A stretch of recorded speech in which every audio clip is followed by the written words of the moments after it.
Good morning. Good morning, everyone, and a very warm welcome to the Diversity and Inclusive track here at the ITB Berlin Convention. Now in its 5th year, this track and its content is proving more important than ever, and we have an awful lot to discuss this morning. The track stands as one of 17 engaging tracks featured here at the convention this year. I'm your host, Charlotte Lamp-Davies, with management consultancy A Bright Approach, and I'm delighted and honored to have been asked to moderate this important segment of the convention this year. We kick off with a keynote from a good friend of mine, Rohit Talwar of Fast Future. So strap yourself in. It's going to be an interesting ride, that much I can say. Then I welcome some key people from Forbes, Hyatt, and Microsoft. All have significant experience in dealing with matters of inclusion and diversity, and I look forward to sharing the stage with those fine people. Then it's time for a keynote from Brot für die Welt, where Anje will talk to us about the growing concern that in a year which is featuring national elections in more than 50 countries, including some of the largest economies, there is a growing concern that some governments might be elected which will restrict fundamental freedoms. I then invite Thomas Böhmke and Rika Jean-François and their panel on stage to share with us what's happening at the LGBTQ+ communities and how travel is learning to adapting and accommodating this important segment of travelers. And last but not least, we have, as it happens, it's an all-female panel. There are still not many of those in our industry, so we are very proud of that as it happens. And this is a panel that will talk about human rights issues, especially those that are, of course, affecting our industry, travel. And we will learn how the industry can best help and support. It's a full-on morning, as I said, and we are tackling some extremely important issues. We thank you very, very much for being here. I'm sure that people are still arriving and that the room will slowly fill up. Please also have your Slido app ready on your phone. I know that you will need it. I know, for example, that Anja later on will be doing live polls with the audience. So it would be great if many of you are able to participate. We will be discussing things with a critical eye. We will be looking at how the industry is dealing with the DEI issues. But we hope very much also to bring an enormous amount of to-do, learnings, and a positive outlook so we can all go back and do better than we're doing already. So, without any further ado, the keynote is titled Tourism Futures, Mastering Diversity, Inclusivity, and Agility to Thrive in Uncertainty. And it gives me great pleasure to introduce you to Rohit Talwar, as I said, who is recognized as a leading travel and aviation sector futurist. He helps clients understand and respond to the factors and key uncertainties changing and shaping emerging future. He has advised more than 100 companies in our sector from across hotels, aviation, airport, cruise, and leisure, and more. And I'm absolutely delighted that he is with us today. So Rohit, the stage is yours, and I look forward to our Q&A in a little while. Thank you very much. Let's give him a hand.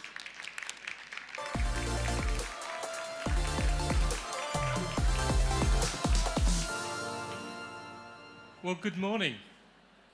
I want you to imagine that it's the 6th of March, 2029. You're sat at home and you're watching TV. You're watching a film about Japan and you're getting excited. And the reason we know you're getting excited is the TV is monitoring your microfacial expressions and your eye movement. The sensors on your body are monitoring your breathing. They're monitoring your heart rate. They're monitoring the pattern of brain activity. Your personal AI is monitoring all of this, and it realizes that this pattern corresponds to you wanting to go on holiday to Japan. So while you're watching the film, it's creating experiences for you in multimedia. When the film ends, it asks you to put your headset on, your virtual reality headset, and it takes you on a little tour of sites that you might want to visit in Japan. But not only does it show you them, it allows you to smell the flowers in the gardens. It allows you to taste the food in the recommended restaurants. And it allows you to feel the bed linens in the hotels it's suggesting. So from those you choose the experience that you want. You also agree with your AI what the payment model will be for your trip. And we'll come on to what we mean by that. So the whole package is ready. On the day of travel, you have no luggage because you're booking a trip where the hotel will provide a wardrobe that you can choose from, and some specialist items that you want will be 3D printed for you. On arrival, when you leave again, they'll be melted down and printed for someone else. In the hotel room, you've chosen to have, on the way to the airport, you're in a hurry because you're late, but it's okay because you're going in an autonomous vehicle. And you've authorized that vehicle to pay other cars around you to get out of the way so you can get to the airport faster. On flight, or in flight, you've chosen to have an electronically induced dream, to sleep throughout the flight. Part of the time you'll be dreaming, but also we'll be monitoring your brainwaves to find the best time for you to do some learning, when we'll download some information about the next place you're going to visit, or the first place, and some basic Japanese, some katakana or hiragana or whatever language is spoken in the places you're going to go to. When you get to the hotel, your hotel room is exactly as you want it. You have a beautiful view out of one window. You have a digital wall where you can see some of the things you're going to experience and learn about them. And on the other wall, you have the video conferencing screen, so if you need to get in touch with your colleagues, you can do that. When you open the minibar, gone is the vodka, the whiskey, and the brandy, and the chocolate bars, and in place, your AI is organized for you to have carrot juice, water, and some healthy food.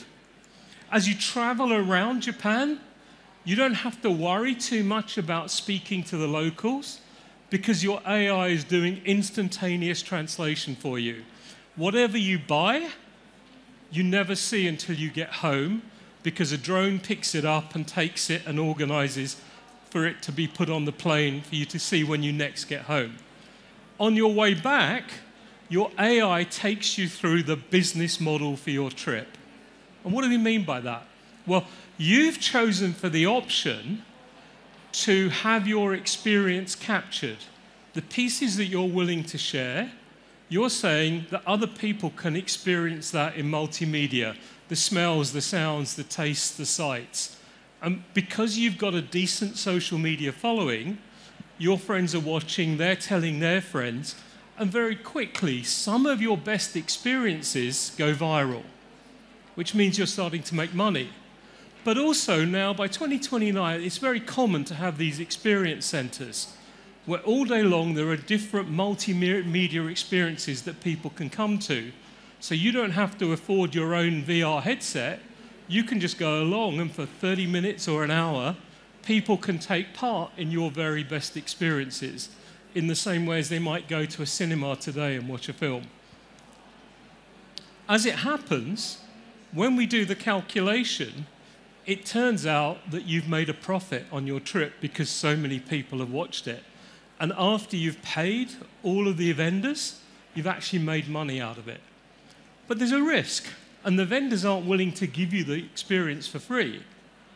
So what you did was you took your home and you turned a 100,000 euro home into 1 million 10-cent tokens, which means if you needed to, you could sell a proportion of those tokens on a public token market in the same way as we can sell shares. You're selling a tiny fraction of your home to raise enough money to pay for your trip. Now, everything I've just talked about is available today except the smell, the touch, and the taste. We can do the touch with air vibration, but it's not commonplace. What I've just talked about is a multi-trillion-dollar set of industries that are already there, shaping the potential for a future experience. They've tackled many, many of the diversity issues because AI is doing that. But we've also tackled what I think is the biggest inclusion challenge on the planet, which is more than 50% of the people on this planet earn less than $7 a day. Something like 70% of the people on this planet will never have what you and I call a holiday. What we've done here is we've created solutions that take the experience to them. I can think of no greater way of creating inclusivity on this planet, and we'll come back to that. So if that's 5 years, what about the next few? Well, we've been doing a study that's going right now. You can take part in it. And what we've been exploring are some of these big issues that are on the agenda right now and how people are responding. So we have responses from around the world to some very provocative questions. And I'm just going to give you a little sneak preview of some of the findings. The first is on travel spending. After the pandemic, we heard about revenge travel, where people were saying, I've been locked up for so long, I'm going to take my revenge on everyone and spend all my money on traveling. I don't care what it costs. I need to get away from those four walls in my front room. And when we look at the numbers, that's backed up. 73% say they're going to spend more in the next few years than they do now. Partly because that's some people saying, my life is so tough, I'm working so hard that I'm going to give myself lots of regular breaks. Partly it's people saying, actually, just inflation is driving up the prices. And some people are saying, you know what? I don't know whether environmental factors will lead to restrictions in 3 to 4 years' time. So I'm going to get as much travel as I can in the next couple.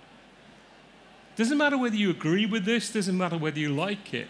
The challenge for us is to sit back and listen and say, how are we responding? Less than 6%, about 6% say they're going to reduce their travel. What about where we're going to go? Well, the very strong message coming through is people want new. They want new destinations on their own continent. They want new destinations on different continents. And they want new destinations in their own country.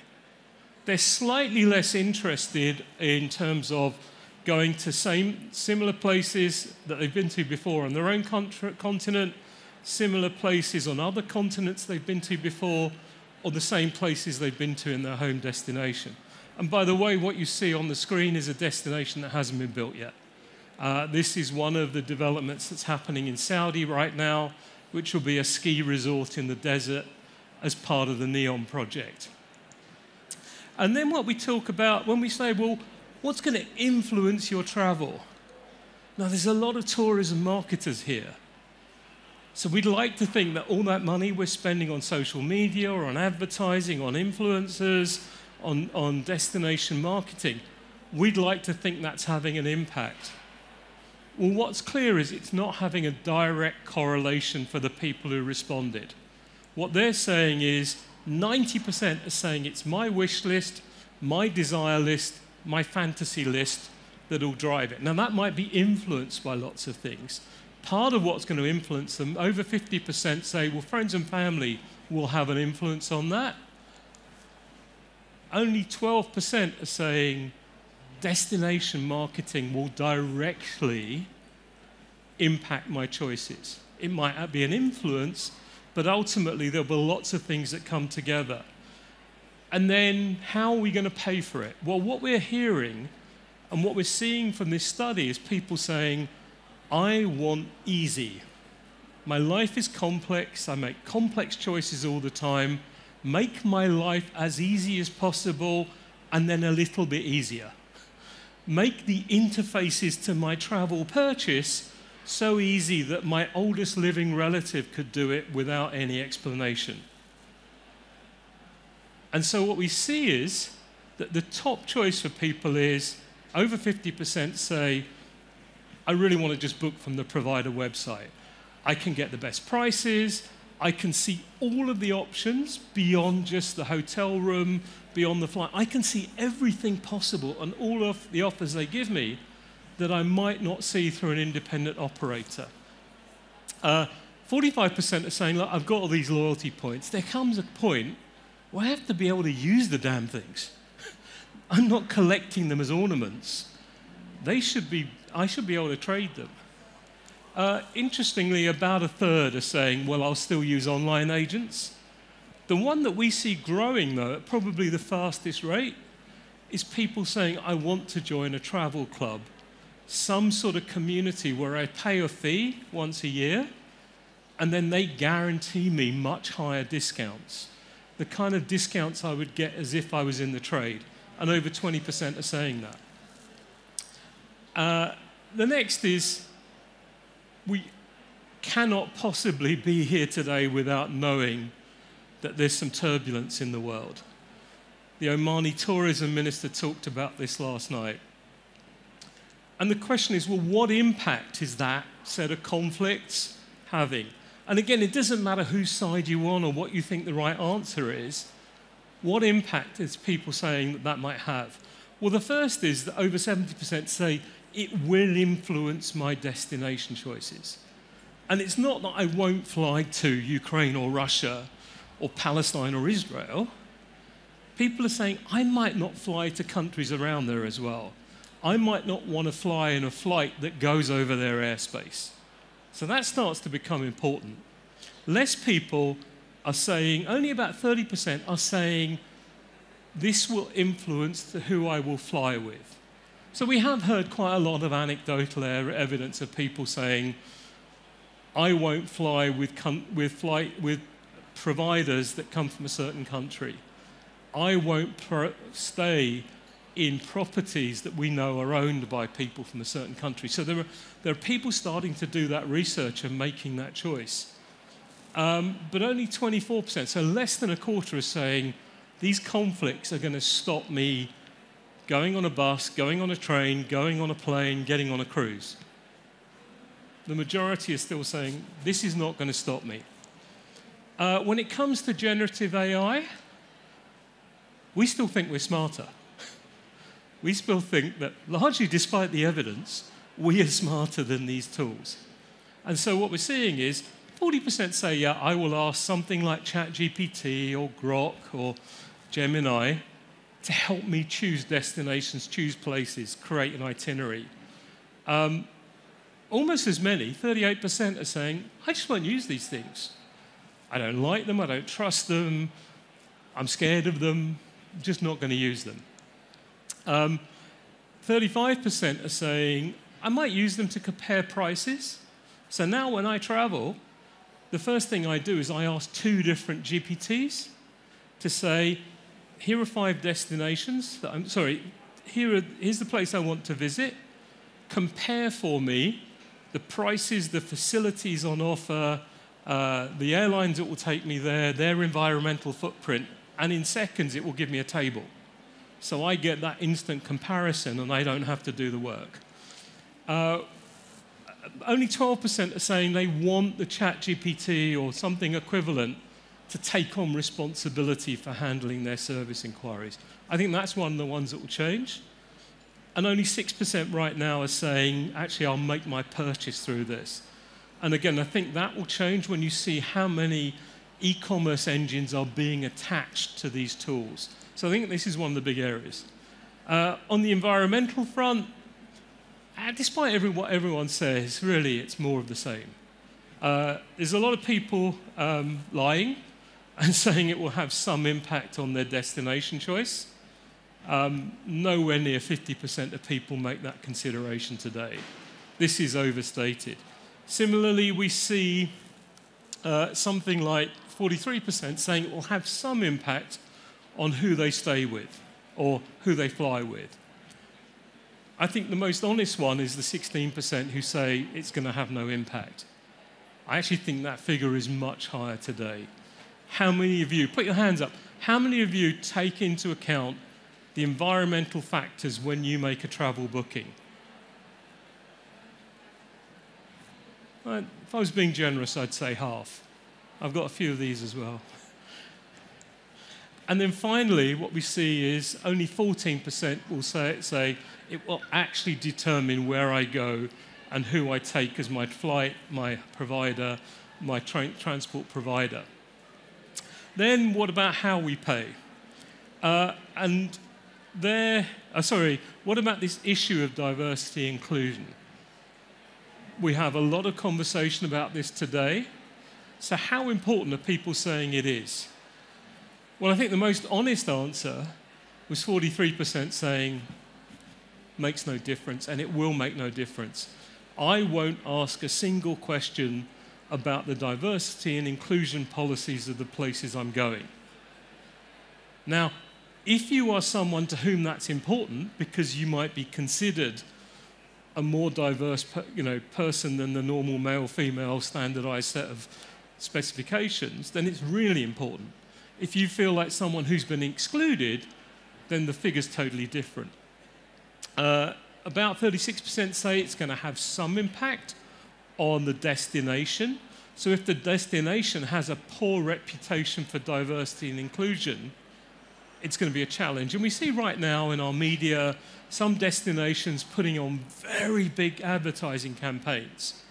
But some of those destinations don't have a great reputation for diversity and inclusion, so they're going to have a challenge as to how they deal with that for the people who are thinking about traveling. Some, again, about 25% are saying this will influence who I travel with, where I stay. I want to look at their diversity and inclusion policy. And then finally, some are saying this will absolutely determine who I stay with. So I won't stay with someone that doesn't have a very clear diversity and inclusion policy, or I won't go to a destination that doesn't have very clear standards around that. Now, we go from it not mattering so much to most of us for our choices, but when it comes to you as the providers, we're saying it's absolutely essential. And we're saying that ethnicity and race, over 50% say that's the most important thing. 51% are saying disability. Obviously, people had more than one choice, but you can see very clearly age, sexual orientation. There are a number of factors that are coming through that the participants in this study are saying these are things that we think you should be paying more attention to. And obviously, our expectations, our perspectives will change. And these are the kind of areas that as we take more account of diversity and inclusion in our choices, these are the kinds of things we'll consider. But then I'm going to go back to the thing I said earlier about the over 50% who earn less than $7 a day, the nearly 70% who will never do what we would call a conventional break or holiday. How do we serve them? How do we do better as an industry, including financially, by doing things differently and starting to think about those non-travelers? And we gave people some options.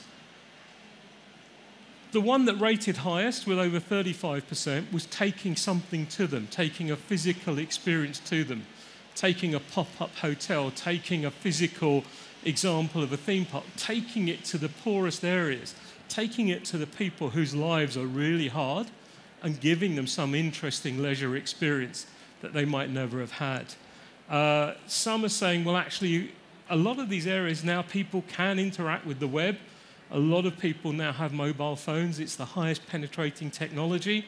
Can we go to interactive websites to give them that experience? Can we give them crazy discounts so they can actually afford to fill our spare capacity when we have it? Can we create some multimedia experiences for them? About 20%. Some are saying, well, video is a pretty easy way of getting content to people so they have some way of experiencing it. And only 77% are saying, let's not do anything. Let's just ignore them and hope that we don't ever encounter them.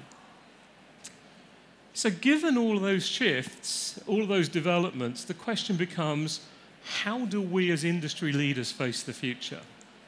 Well, one is, We could just say, you know what, resistance is useless. We're all just going to become servants of this giant AI machine. Within 2 or 3 years, we could see artificial general intelligence that's as smart or smarter than us. And do we just give up and accept that we'll do what the machine tells us and it will sort out everything in our lives? Some might think that's easier, some might think that's horrible. Some people are already taking the choice of saying, well, look, I can't beat the machine, so do we start to become what we fear? Do I start to become the next evolution in humanity? We're already seeing people using various drugs called nootropics that you can buy over the counter to enhance their cognitive performance, to reduce the amount they need to sleep. There are drugs like modafinil that have been given to people with attention deficit disorder. Others are using it to enhance their cognitive performance. We're seeing new materials like titanium being used to replace body parts. And we're seeing the first electronic implants in humans. We saw a couple of weeks ago Elon Musk's company Neuralink put the first sensor inside someone's head. So when we talk about direct brain-to-computer interfaces, this is on the horizon. I already know people who are starting to experiment with this stuff and who are saying, I will have to enhance myself in order to survive and navigate this world. But for me, the most interesting way we navigate this is by thinking about how we navigate with and beyond the technology. And there are these 4 factors that I think are critical to that. The first is learning. To make sure that we are learning continuously more than ever. If we're not learning, we are not standing still. We're moving backwards. So this year, I made that commitment for myself. My commitment was that whenever I look at my calendar, there are already 3 physical courses in the future that I'm booked onto. That I will spend at least an hour a day reading about new stuff, new changes. I'll spend at least 5 minutes a day trying out a new AI tool. That's all you need with most of them to get familiar with them, the basics. I will make sure that I'm going to at least 1 networking event every fortnight where I'm meeting new people. I've joined 2 other networks, one to focus on how I grow my business and one to focus on how I develop me as a business leader. And each of us needs to think about what is that learning agenda for me? How do we break it down into tiny chunks, making sure we're giving a few minutes each day to watch videos, to do some learning, do some reading, not being shocked by this. These AI tools are fantastic. You can write down terms that you've heard in this meeting and get on a tool called Grok, G-R-O-K. It's one of these large language models. And literally, as soon as you press enter, the answer starts to come out. So you no longer have to worry about not being up to speed. And within our teams, how do we make sure we're sharing more? The second is around innovation. When we talk about innovation, people tend to think about these big processes where we have to spend a lot of money. But actually, a lot of the innovation is just by creating common tools, teaching people how to facilitate, teaching people how to problem solve, and standing in the shoes of the customer. Generally, most projects go wrong in the first meeting because we come out with different views on what the answer should be or what we're trying to do. But having good tools can overcome that. The next is foresight. So when someone's doing a project, are we saying, what are your assumptions about the future? Are we doing a little bit of scanning about what's coming? So we're testing ideas against what's coming rather than fixing what is or just copying someone else. And the final one is transformational thinking, which is saying, before we do this, what if we were starting again? Imagine we didn't have this organization, this process, this way of doing things. How would we do it? How would we use the technology to allow us to do it differently? But also, are there different things we could be doing now because the technology enables it? And the technology not only helps us do the design, it helps us create the business model, it helps us think about the channel to market. So, for me, as I said, whatever challenge we're facing, the way through all of this is learning. Learning is absolutely the core for all of us now, and you're here doing that. So congratulations to you. And ultimately, For me, the best analogy of this is dancing. Most of us have one dance routine that we tend to do. We do it a little faster, we do it a little slower. If you me, this dance routine hasn't changed in 45 years. And that's the thing, a lot of us have that same dance routine. It doesn't matter what music is playing. But now we have to let go of a lot of that. We have to get on the dance floor. You can't write a project plan for dancing. You can't write a business plan for dancing. You can't do a 3-year forecast for dancing. The only way you can learn to dance is to get on the dance floor. You have to look ugly. You have to elbow people. You have to kick people. You have to fall over your own feet. And you may only get to be 60% good at that dance, because then you're learning a new one, or there are multiple bits of music playing, so you can never master all of them. And that's something we all have to get to terms with, which is we can no longer try and be perfect, because perfect could mean we'll go out of business. We have to accept being 60% good enough. The author Graham Greene says there comes a time in everyone's life when you have to open the door and let the future in. I believe the reason you're in this room is that door is already open for you. I've just given you a few ideas on what sits on the other side in terms of the forces shaping the world and in terms of how we think about diversity, equity, and inclusion in a fast-changing world. Thank you. We've time for a few questions, my dear, so yeah. We'll leave that up. If you want to take the survey, take the QR code or write it down. Everyone who takes the survey gets a free membership of one of those travel subscription sites, UTC, and you'll get 40%, up to 40% off travel purchases. So not a bad deal. Take a seat, Rohit. Thank you very much. As always, very enjoyable. I hope that those that haven't heard from Rohit before feel a bit inspired. If anybody knows anything, I think, about the future, we can all only guess, but it's this man. Now, when we spoke around diving in a little bit further, you were saying that in the face of market uncertainty, what can organizations actually do, I think, to maintain a focus on the DEI challenges that are happening? What specifically can you do? Well, the first thing is around asking your people, what do they feel are the issues?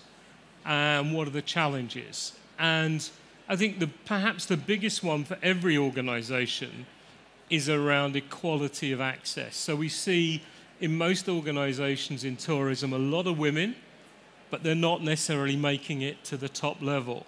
Indeed. And what I hear is quite often senior executives stand up in front of the world and say, by 2030, we want 30% of our senior positions to be filled by women.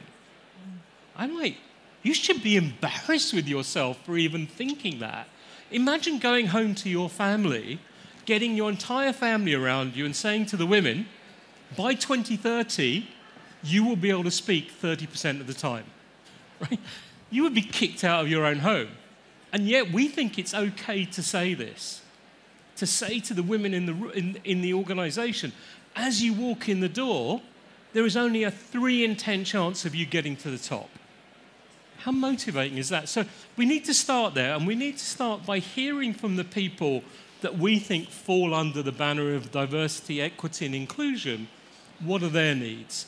What is it that they feel? What's their felt experience? Let's not do things to them. Let's not call in a consultant and have them tell us what we should be doing. And let's also have the people who, if you like, aren't part of those communities to get their perspective. How will they feel if someone is promoted when they think they should have got that promotion? And the next is to go out there. And there are lots of really good practices in tourism, in other sectors, where we can learn from that then. And to get both those who we think are being served by this, but others to go out and explore and see the benefits the organization gets from being diverse and inclusive. And in nature, we know that the ecosystems that you have that survive are diverse.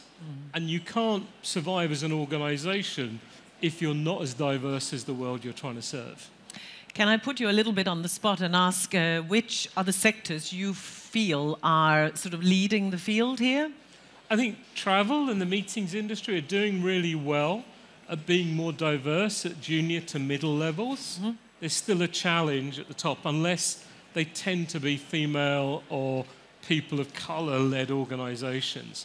But that's, you know, I would say this is the industry that probably does best. Fashion is similar. Mm-hmm. We've only got a couple of minutes left, but you touched on the idea also that those that maybe who have less of an opportunity to travel can actually still be involved. What sort of practical steps should we take there?